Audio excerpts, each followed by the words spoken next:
Howdy chooms, Scott Watchers with OpForged, here tonight to do a little Q&A, talk about the PBK. Lots of questions, lots of interest, lots of hype, and not a lot of answers. So I'm here to try to handle that, get you guys a little more caught up on what this is. We've talked a little bit about it. We have different videos coming out that talk about the gun, the PBK, in various ways. I want to kind of answer some direct questions in a little more detail than we can kind of get to in a more typical video. So, the big questions that everyone is asking is how many dollars and when? The how many dollars is a tough question to answer right now because we are in a sort of early release phase.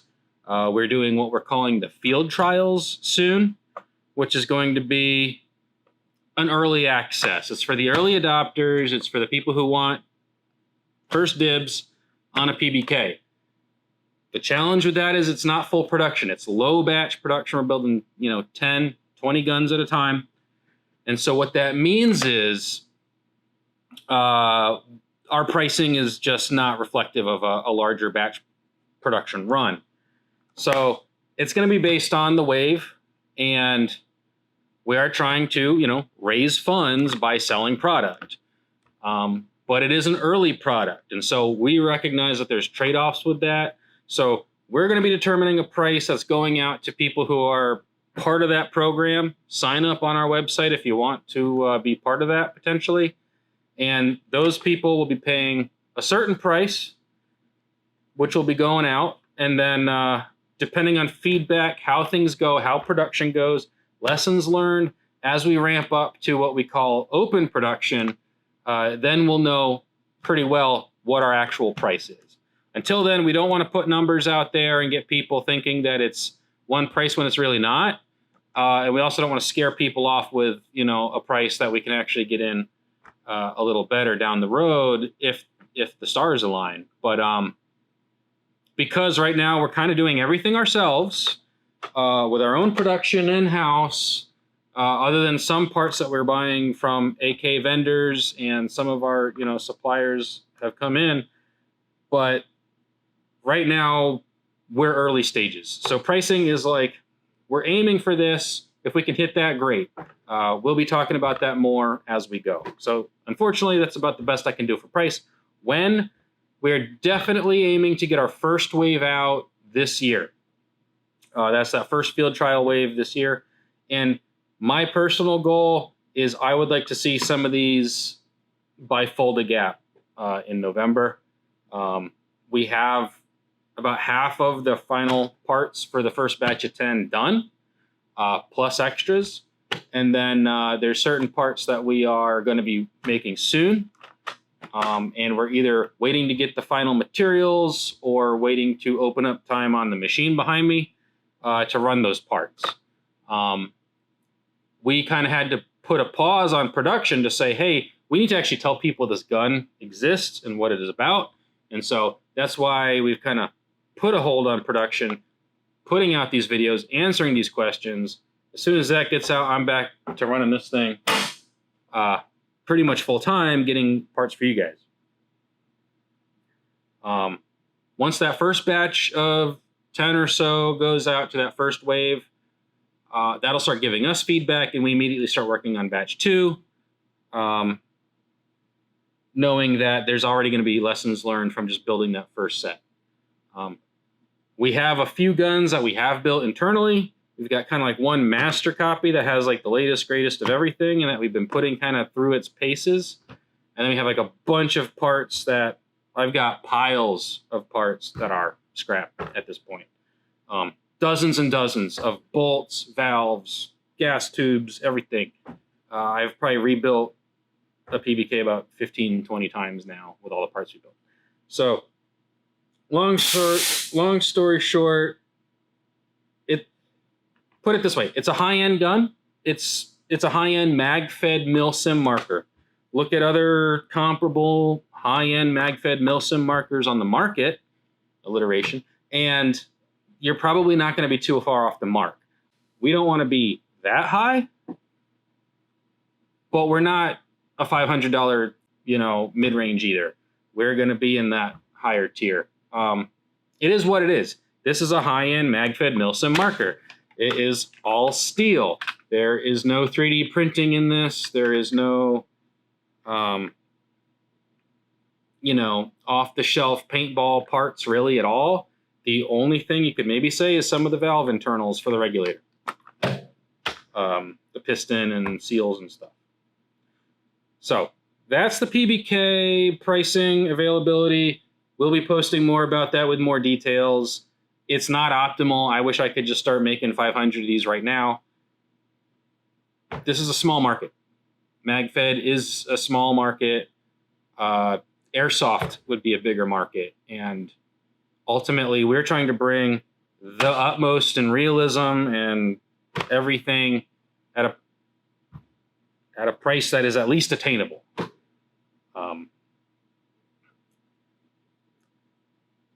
Moving on, what parts are real steel compatible? So I've talked about this in another video. Any of the stamped parts that you would see on a real AK, we've pretty much used here. So your dust cover, your safety selector, the gas tube, and all of your hand guards. So your top hand guard, your foregrip, your stock, your metal or plastic or wood stock will be real steel compatible. Dust covers are just real steel dust covers. Trigger guard and mag catch. So if you've got any extended mag paddle things or whatever that would fit on that, they would work here. You can install AK-74 Bulgarian or Izmash, Tula, etc. The AK-74 pattern of charging handle should fit. So if you've got like one of the big knobs, that would go right on there with set screws. The front sight and the front sight adjustment drum are real. And they use the same adjustment tool for elevation and windage. The rear sight and rear sight block are real. It's a fully functioning leaf sight. We originally had plans to make a paintball calibrated leaf sight, but for a number of reasons, we did not go through with that. We might revisit that in the future. But for now, it is a fully functional AK elevation leaf sight. The cleaning rod, not that it's super practical for paintball, but like we might work on maybe an end cap that would work with your barrel. These are real. This one was cut down to fit a specific handguard, so it is what it is. But when it's included in the gun, it'll be a standard full-length guide rod or cleaning rod. But yeah, other than that, like I said, any real furniture, wood, plastic, Magpul, traditional, Zenitco, whomever, Tapco should fit. Some fit is required. Like any AK, you may have to fit particular stock to your particular receiver. That's just the nature of AK.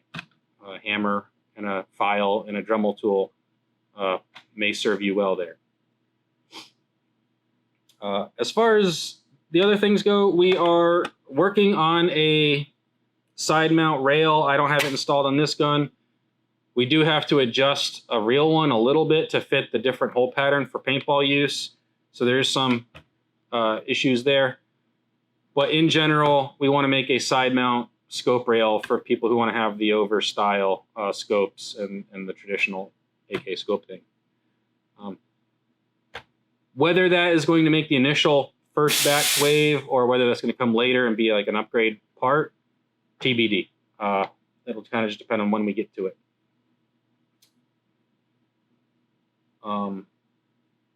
Stretch. Can I get the STL? Maybe for the grip.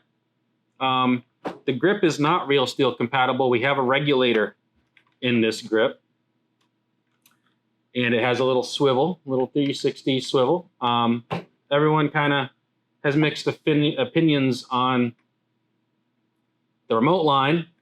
I'll get into that a little bit later, but the grip itself houses a regulator. It's an autococker compatible WGP, Empire, Inception, whatever you want to call it, regulator inside. It is custom housing, so you can't just like go buy an Inception and stick it in there. It is our own regulator body, but the internals are straight up, just any of those will work. Theoretically, I could release an STL of like the core of the grip. So if someone wanted to 3D print a custom grip, that would just fit over the existing regulator, and that would be cool. We might do that.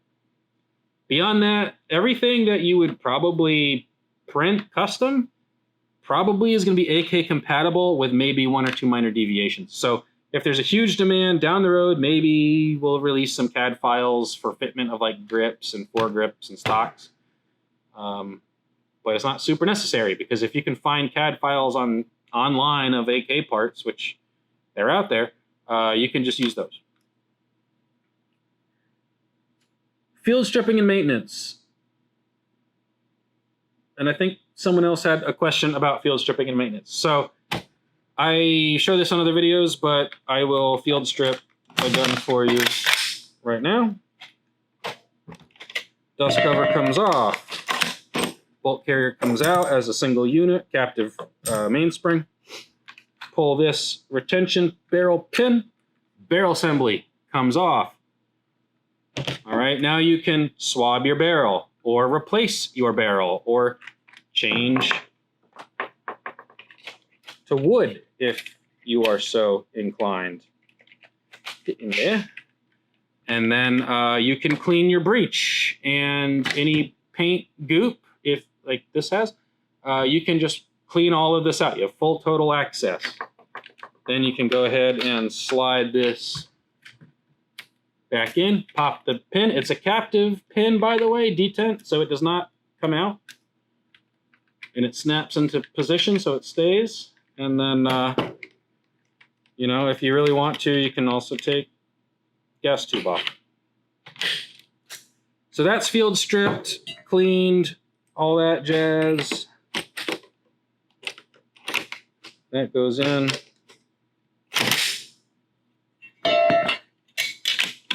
Dust cover goes back on. You are back in business. So it's pretty nice. It's 95% toolless. The only places where you need tools for maintenance are there's an anti-double feed ball detent system. It's not some kind of a bolt block for empty mag or any of that. It's not an anti-chop system.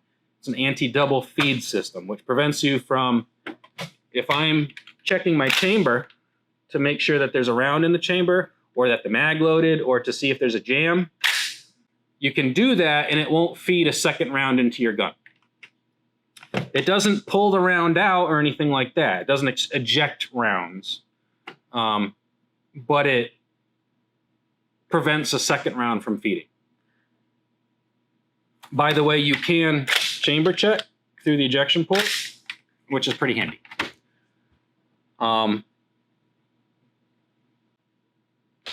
So that's about it for field maintenance. If you do need to get in there to clean that breech, a couple of these screws pulls your whole front trunnion out, and then you can clean that out underneath there real good and swap out that paddle.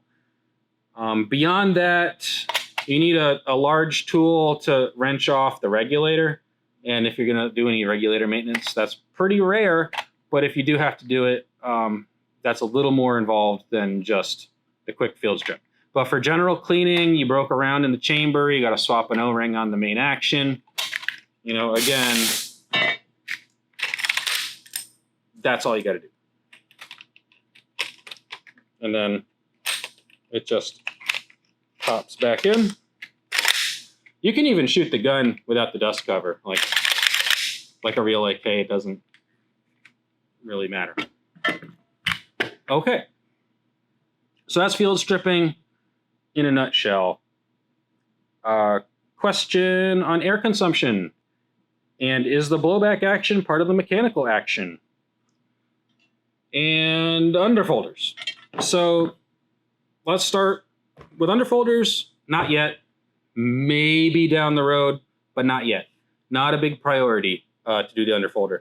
I just don't like them. A lot of people just don't like them. A lot of people do love them. They're cool. They have style. The way that the air transfer from the regulator up to the gas tube to allow for this quick field stripping kind of gets in the way of where the underfolder goes. It's possible, but it might limit your bolt travel. And so that opens up 10 whole cans of worms that I'm not ready to deal with. Side folders, maybe. That's also a different trunnion. So again, not a high priority, but more doable than underfolder. Blowback action, part of the mechanical action. So yes, we have a patented gas blowback style system where every time you pull the trigger, the entire valve, bolt, everything gets blown back and cycles. So every time you fire, that cycles, which recocks the hammer and loads a new round. There is no like internal core with a charging handle that's for decoration. You're actually physically cocking the gun when you pull that back, and you need that system to cycle every time. Now, that leads to air efficiency, air consumption. It's a realistic gun with a lot of moving mass. It is not the most efficient. We did not set out for it to be the most efficient. That was kind of on the list of compromises. I said, chances are I'm running it with a remote line, so I'm not as worried about optimum efficiency. I know a lot of you Magfed guys are. I run a T15 with a 1745 on the back. It's awesome. I love that. I have an EMF 100 with that same tank, and that gets hella shots. Those are designed to be light, efficient, have minimal moving mass, minimal recoil, optimal paintball guns from an air to ball perspective. They don't give you that. So you're paying for that with extra air consumption, because some of your air goes to fire the ball, and then some of your air goes to fire this back every time. We played around a little bit, and we have improved efficiency over what we used to get with the initial version of this. But you're not getting like hundreds of shots on a tiny tank. So if that's what you're looking for, this type of realistic gun just isn't in the cards for you. It's another reason why going with the remote was kind of a default answer for us, because we're kind of using more air per shot than a typical little Magfed gun. You're not going to want to run a 13-3000 on this. You will get like 2.5, 3 mags, maybe more. I haven't run it like that in a long time, so I really don't know. But it's not great. If you've got a 1745 or one of those little carbon tanks, it would probably get you a full loadout. But I wouldn't count on that giving you like 250 plus rounds. Like however many mags that are going to fit on your chest, you probably get that out of one of those little carbon bottles.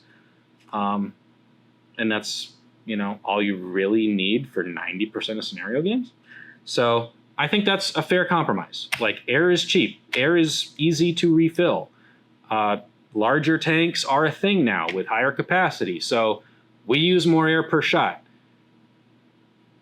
This is not a gun for going out there and like wrecking all weekend without a single care in the world. This is a gun that rocks, literally, and kicks, literally, and causes a lot of commotion wherever you go. It's got some soul to it. There is a price to pay in air efficiency. I think most people will find that that's worth it. I do, and that's why I did it this way. But to be honest, I am working on air efficiency, trying to get that optimized. It's a lot better than it used to be, and it's also a lot better than when it was like leaking every 10 shots, which the initial prototypes did. But over time, I've gotten it down to where like I don't leak basically at all. hundreds of thousands, hundreds of rounds, thousands of rounds, maybe I have like one O-ring start to go bad. That's about par for the course for paintball guns. So leaking has pretty much been solved, which is good. That took a while. And so now the air efficiency is up. Another thing that we had to solve is, because of the way this works, if you pulled the carrier back, you lose a tiny, tiny bit of air. Now, it used to be you lost like half a shot worth of air just by manually cycling the action. That ain't good. We have check valves in there and stuff now to where you lose essentially an insignificant amount of air, right? It's like you can kind of hear it, but it's basically nothing. As far as pressure goes, it's an autococker reg. It's dialed to kind of 450-ish PSI. That seems to work really good on this gun as it's set up. So I'd call it mid pressure. It's not 120, but it's also not 800. So I think it's in a good, happy space at 450. If I were to do some tuning, I might get it down a little bit. But you want to have some pressure. You want to have a nice, snappy recoil impulse. That takes some pressure. That takes some chutzpah. So anyway, air efficiency, again, not going to break any records with this at all. But the air you are using goes to a good cause. Let's see some other questions here.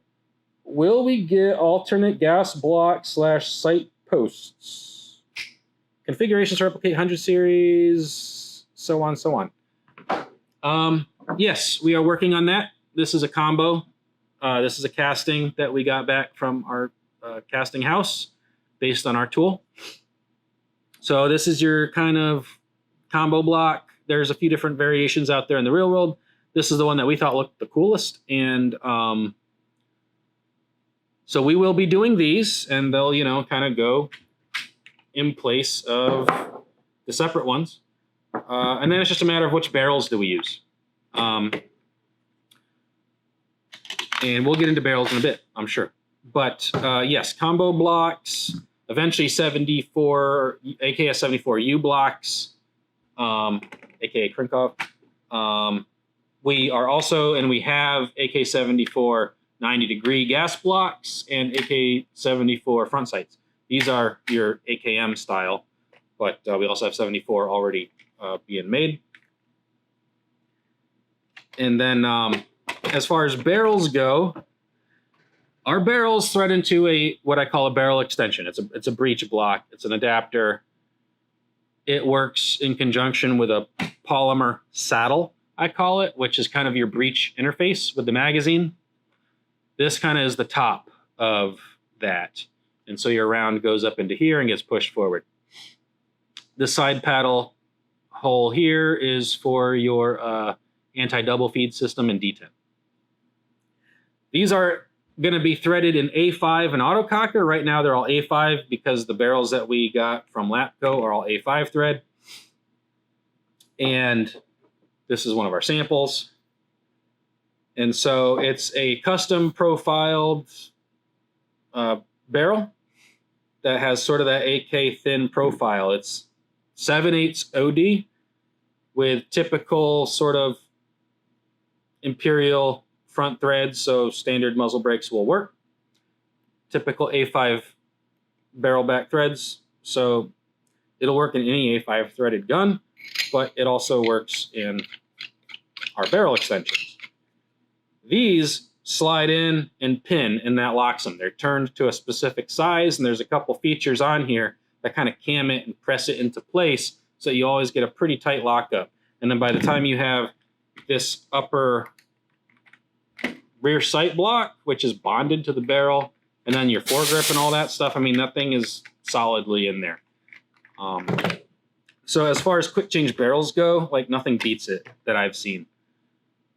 Now, people are like, well, I want to use X barrel. I want to use Y barrel. I'm not going to play unless I can put, the Nemi tube. Okay, absolutely. I'm with you on the Nemesis love. Thanks, Dave. Here's the deal. To get an AK that is authentic, where everything is solid, you can't just like have set screws or clamps. We tried it. This has a Nemesis on here, and this is all 3D printed, and it clamps on. First problem with Nemesis barrels is they're an oddball OD. So you would have to make a 7/8 OD barrel set of every gas block and front sight and everything. Then you have to make a Nemesis, it's like 0.93 or something OD set of everything specifically for that brand of barrels. And then you'd probably also need a 1-inch for those guys. And I just don't want to make that many gas blocks. Beyond that, to get the alignment correct with your front sight, gas block, rear sight, all that, we have a jig. It's a big aluminum custom machine jig that all those parts fit into, and the barrel fits into, and this extension, and you populate the barrel. It's how a real AK is built. Unlike a real AK, we don't use pins. We use a retaining compound that holds the parts perfectly strong. In fact, much better than the pins did. The reason real guns don't use that is because real gun barrels get hot and then that compound breaks down. But unless you plan on throwing your paintball gun in the lava or a fire, that's not going to be a problem for you. So the retaining compound does a great job. It also means that you're not like having to drill your barrel. You're not relying on clamps or set screws that will mar your barrel or loosen over time. This stuff is designed to hold industrial parts together at industrial strength. You are not removing it. It's great stuff, does the trick, and it makes building these barrels very nice. The downside is if you've got some other barrel you want, or if I want to go and do like a shorty build, I can't necessarily like just pop it in there because now the handguard doesn't have anything to hold it. Now you could go in and 3D print custom front stuff that's plastic and holds your handguards on. This is what we did on the original PBK concept kits. That works for a while. They eventually can break. So we may release some stuff like this for people who really want that. But in general, I like steel. I want it metal. I want it robust. I don't want to faff around with crap. So ultimately, we're going to be putting out barrel kits where everything is pre-pressed onto a barrel. Now, it might be Lapco. It might be some other brand, you know, if they want to do something custom. And so we'll be coming out with kits that are pre-sized with the correct components where everything lines up to fit for a specific build out. AK-74, AK-47, AKS-74U, AK-105, Vityaz. We want to do it all, right? I'm a big AK nut. I want to do all of them. Resources and time only allow so much, but we will get there eventually. Beyond that, if someone's like, I just want to put a barrel on there and I want to free float. We're working on some stuff there, something that might clamp onto the barrel extension instead of the barrel itself. That'll give you a mounting point to do some kind of a free float. You're like, I don't care about the gas blocks and the sights. I just want a rail on a scope. Okay, yeah, I get it. So we're working on that. That's an option that'll be coming. As soon as we have like renders and info about that, we'll post it. We have some ideas, but for now, traditional, classic, everyone loves the AK. That's what we're focusing on. Other stuff later. So that's a long-winded way of saying like maybe.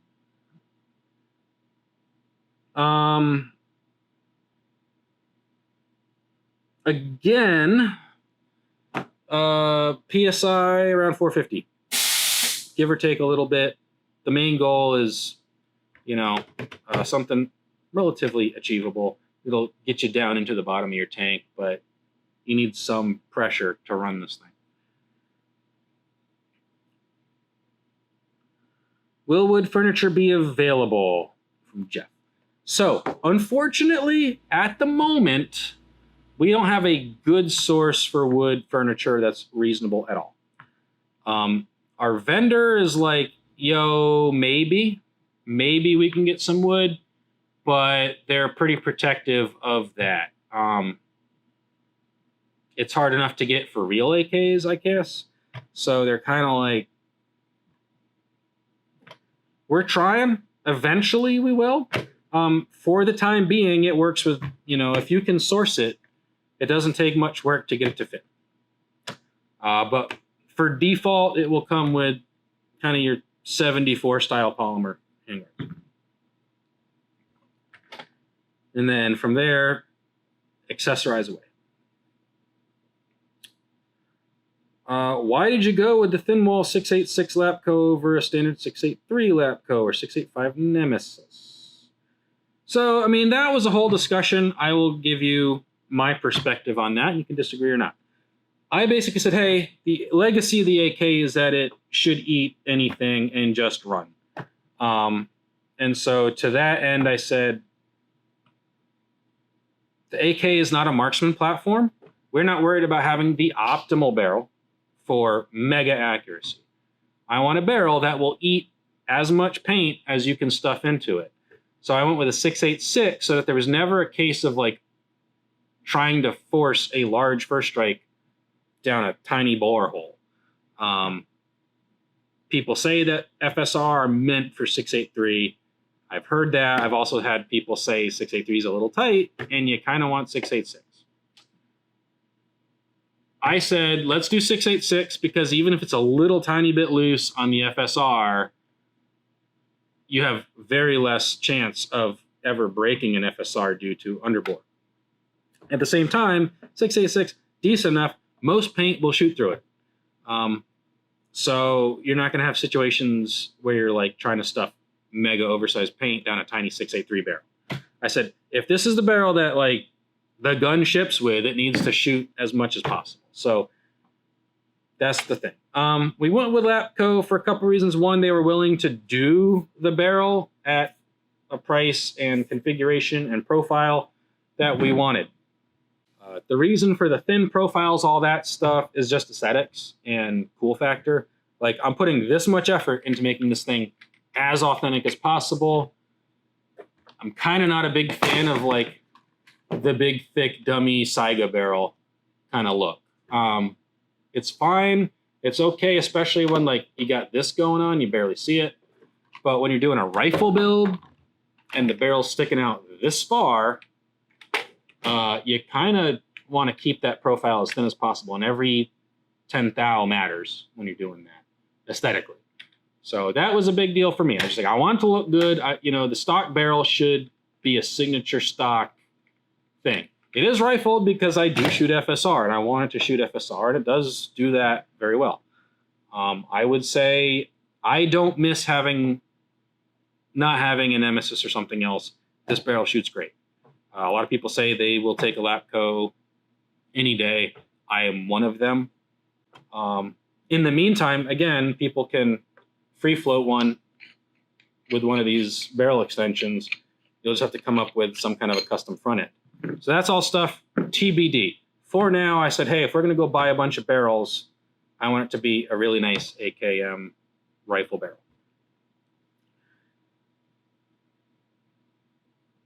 Will Mags feed graffiti Roundball? Yes.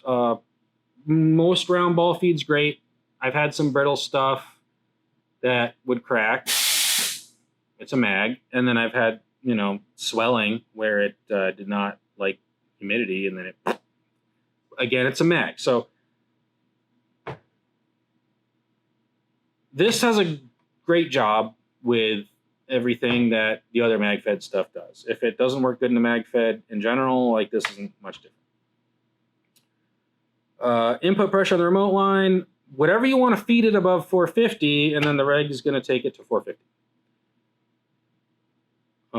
Ideally, for most remotes, I think you want to go higher pressure to get it as much air through that tiny line as possible, and then you'll step down to 450 at the reg. But people have different theories. I'm not up on the latest lore for that. So accessory tip standard thread. Yes, Lapco standard, Imperial, whatever you want to call it. Threading, muzzle devices work. Let's see. Why will full auto come as standard? It doesn't yet, unfortunately. The original plan was that this should be full auto. There's no mechanical reason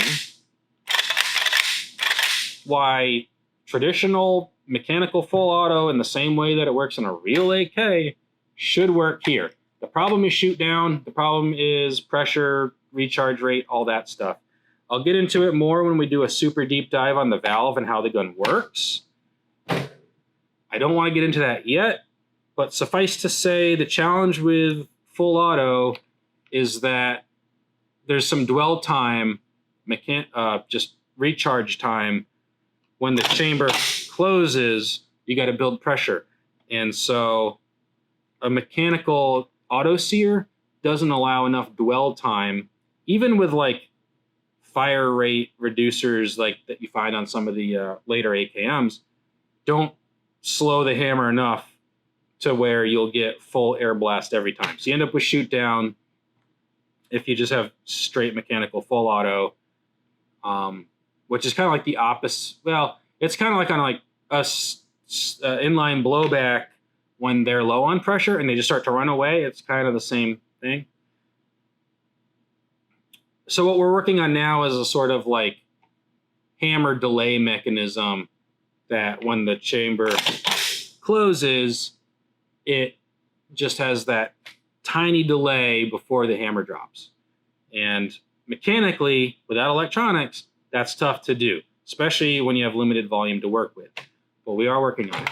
And I do have some ideas, but I was like, we just need to get the gun out. Semi is all that's allowed at a lot of places and perfectly acceptable when you've only got 20 rounds. Full auto is a nice to have, and I don't want to like delay this gun another 6 months or a year just to like work out a full auto that works sometimes.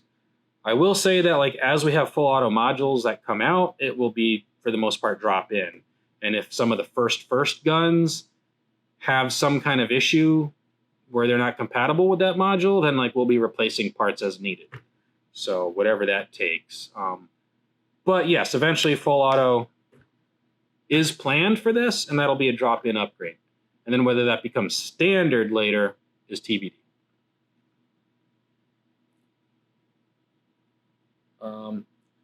Will it be remote air only, or will you have option for a back bottle setup? So I will try to put some pictures in this video of our design for a back bottle setup. It's already been figured out. I just haven't had the time to go in and like build it all and like get the tank threads and hoses and everything all figured out. We do have a system. Essentially, it routes, air goes in through here into the bottom of the reg, and then from the reg it goes into the gun.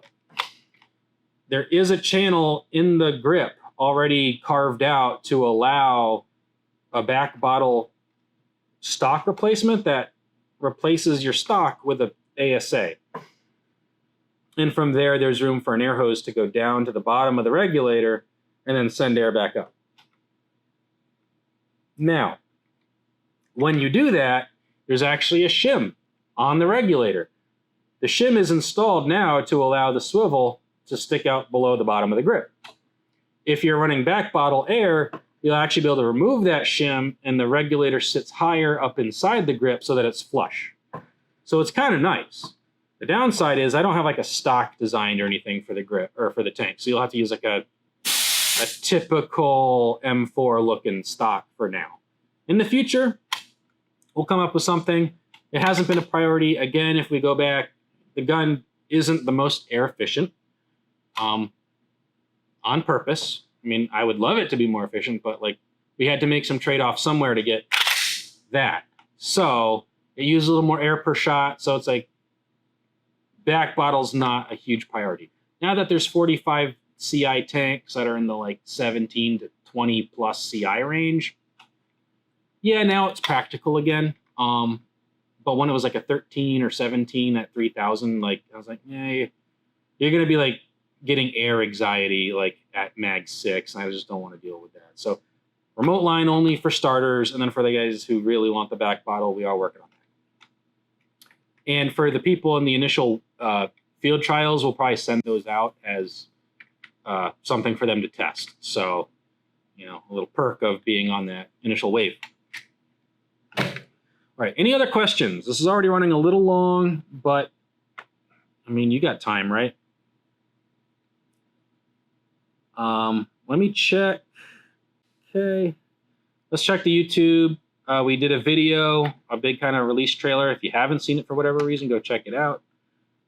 There's some questions here. Yeah, so will there be an option to put the air bottle directly on the grip? Not really. Like, there's, you know, maybe an option of doing a thumb hole sniper stock, SVD, PSL type thing.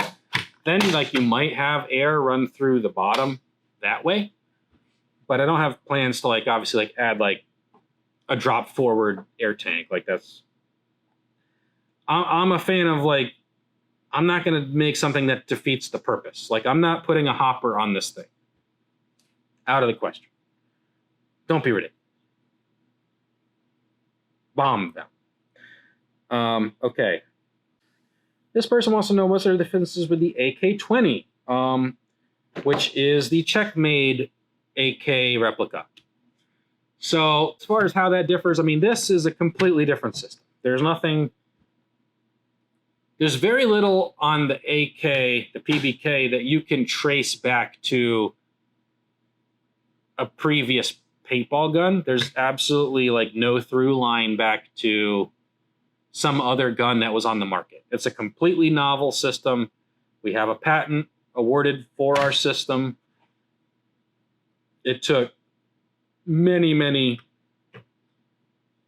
attempts to get something that would work. And then we started having issues trying to like improve reliability and improve efficiency and get the rate of fire up. And we went through another dozen iterations, different ways of trying to improve it. But I will say, it's a pretty cool system, and it's the culmination of like ideas that I've had in my brain for like a long, long time in different guises. And the amount I've learned since those original ideas to what this is insane. Shout out to ZDSPB.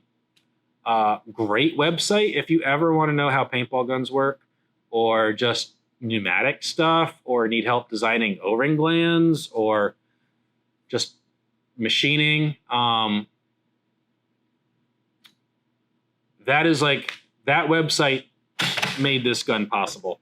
So big shout out to Andy at ZDSPB and the Haas group. I mean, he is badass. He is a legend in my book. If it wasn't for that website, I don't know if I would have figured out the stuff I needed to figure out to make this gun possible. So big shout out to Andy, ZDSPB, and all the guys at the Haas user group that taught me how to run this piece of junk. It's not junk. I love this machine, but machine, that's a whole other thing. If you're into CNC and stuff, like, people clown on Haas till the dogs come home. But if we want American industry to like come back at all, like, companies like Haas are what we need. They're out there getting machines into people's hands, and that's a big deal. So big shout out to Haas and all the people who support that in American manufacturing. So this comment asked about, do you have a Picatinny version for mounting red dots? As I was mentioned before, we are going to try to come out with a side mount rail, which will be vital for mounting kind of like your typical claw kind of thing. Beyond that, you can they sell rails that replace your rear sight leaf. And they have rails that replace your gas tube. So any of that AK stuff that fits your rear sight, your gas tube, dust cover, or the side there should all work. It's not necessarily cheap. Some of it is. But it's out there and it should mount. It can work with this. So will we have a default version that's all railed up with like, like an AK Alpha Spetsnaz, whatever? maybe, but trying to get that stuff is not easy, especially now. And the knockoff stuff is hit and miss. And in general, it's just a lot of money. So my take is this takes real AK stuff for a reason. Get this, and you got a solid rifle. You want to rail it out, you can go buy rails, you know. Airsoft stuff might even fit too. I haven't checked. I haven't, kind of on purpose, I haven't tried to worry about the airsoft stuff. I've been like, hey, real steel is the real steel. Either way, if it looks like it should work, it probably can be made to work. And in the land of AK, close enough is close enough.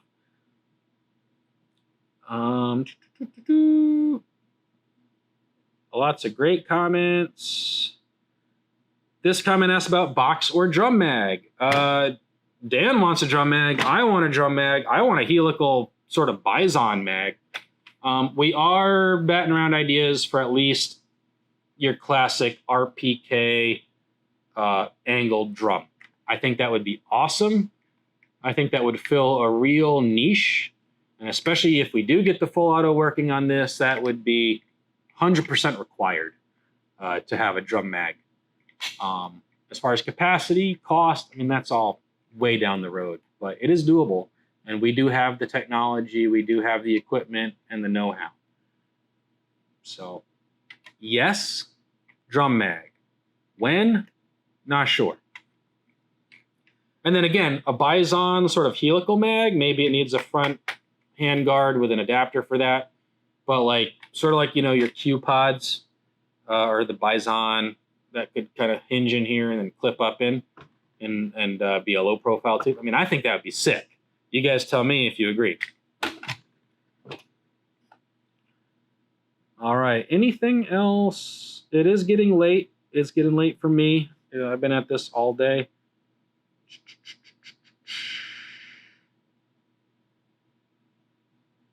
Why remote line is a comment. Again, remote line kind of takes the tank off the gun. It keeps it looking classic. That was the original plan. Gun's also not the most efficient. But even when we had this GOG enemy kit, this is as efficient as any other gun, and this thing is actually really good. And we were still like, no, remote line looks better, because putting a tank back here looks kind of corny.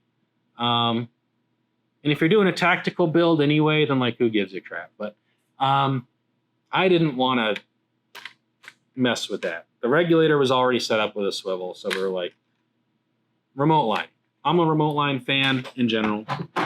Been playing a lot of pistol with remote line. Been playing a lot of rifle with remote line. It's kind of just how I always did it. But I also run a lot of back bottle stock on like my T15 and stuff like that, so I get that too.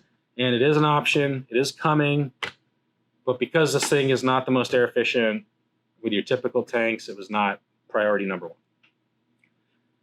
Remote line gives you plenty of air. You play all day.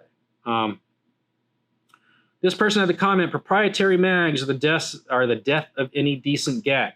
And I generally am very much in favor of that. When I was doing the Zeta mag, we were very much in favor of trying to make sort of this universal pistol mag that could fit kind of just all kinds of stuff. It's like if you can have one mag format, the TPX format, that's awesome. That means like you can buy one pile of mags and that fits 10 different guns. And that kind of didn't matter in the end. Like, I have a bunch of different stuff that uses Zeta mags. It is good for that, but like, I don't know if the average person's going to have like 5 or 6 totally different guns that use that same mag. It does happen. But I don't know if it's a huge driving factor for most people. The other thing is like, what mag am I going to use in this? Are you going to tell me to put an M16 mag in an AK? Are you going to buy an AK if it uses a M16 mag? Like, seriously? Here's the deal.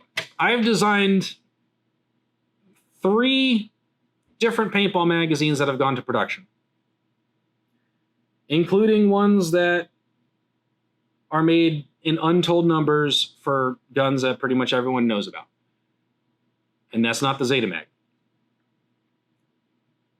this magazine here is the culmination of all the different lessons learned from all the different projects I've done over the last 10 years doing Magfed paintball. This mag has all those lessons learned and more. These mags are awesome. They're not 100% toolless. We'll work on that maybe in a Gen 2 down the road when we go to new tooling. There is a single screw here, but it's got a little nut in there, and it's nice. But other than that, you pop this one little base plate off, and you loosen that one screw, and the mag comes apart, and the parts are very easy to clean. There's not a lot of stuff. I mean, you can just kind of put it together almost blindfolded. The spring kind of just like pops out, and then you can stuff it in there. There's no winder. I did a winder mag, and I was like, I don't really like the winder. These use the beads, and the Zeta mag uses a loading rod, and I thought that was fine. I like the beads plenty enough myself. It's fast, it's convenient, it's very positive. The winder always felt like you're sitting there for a while, and it's like, okay, click, click, click. You know, I mean, it's a great solution. I get why it's popular. For a number of reasons, we didn't do that on this mag. Chief among them, it's a lot of small parts. It's expensive. If you're making small volume production, that's a pain. This mag's as simple as it gets. And it's robust. I can throw this across the room into a concrete wall, and you might chip a little tiny piece off, but it will be functionally fine. These mags have been dropped like 40, 50 times from, head level onto concrete. They're fine. I'm very happy with these mags. They work good. What else is there to say? It's a Magfed paintball gun. You need good mags. It's an AK. You need AK mags. That's the end of the story as far as I'm concerned. We tried using another mag way back when we started the PBK. And to get the rock and lock, I don't know if it'll work. To get that rock and lock, you had to modify those mags. No one wants to deal with that. No one got time for that. So, yes, they're proprietary. They are robust. They are badass. Are they going to be cheap? Probably not the cheapest mag yet. Over time, I think they'll be very competitive. But yes, I do agree proprietary mags are a risk. And so someone who is wary of that, stick with something that uses common mags. But like, you can use CMF 20s on this thing? No. You gonna use D mags? No. Zeta mags? Maybe if you want to do as Vityaz, you could do Zeta mags. That'd be kind of neat. We could do an adapter. I could absolutely see doing an adapter for like T15 mags for those who want that, because that is a real thing out there, but by the same token, I could do an adapter to put this in a T15, then you get your AR-47. That would be cool. Tell me if you want that. And that's about all the comments, and that's about as long as I want to spend on this video. Again, PBK, all steel, maximum reel. I pulled out way more stops than I thought I needed to get this thing to this point. Big shout out to Dan and everyone who supported us on this project, everyone who's given us feedback. It is not easy. It is whatever you think it'll be. It's like 10 times harder than that. The people who've been there, those who know, if you know, you know. I'm very excited to be at this point. I'm also would like a vacation sometime. So I hope you guys like the gun. I hope you guys are excited about the PBK. I do hope that we can find people who are ready to sign up for the field trials, ready to get this thing tested and proven and beat it up and give us all the reasons why we screwed up something and give me an opportunity to get them parts to fix it. And I want to see these out on the field. I want to see you out on the field. PBK, OpForged, be the aggressor, like and subscribe. I will be back next time with another Q&A.